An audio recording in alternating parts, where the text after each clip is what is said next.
2026 жыл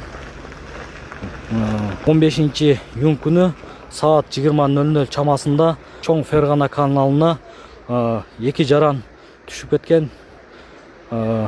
Бирөөсү машинадан чыккан 2009 жылғы жаран, экинчиси 1981 жылғы бала агып кеткен эркек киши. Экөө тең 2009 жылғы баланын азыр абалы туруктуу.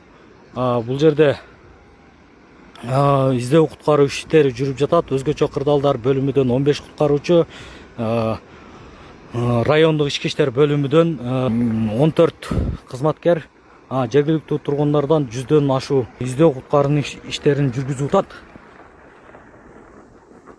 Мына поисковый работа жүрүп атат. Мына Араван району өзгөчө кырдаалдар бөлүмүнүн куткаруучулар наркы бетте дагы жүрөт.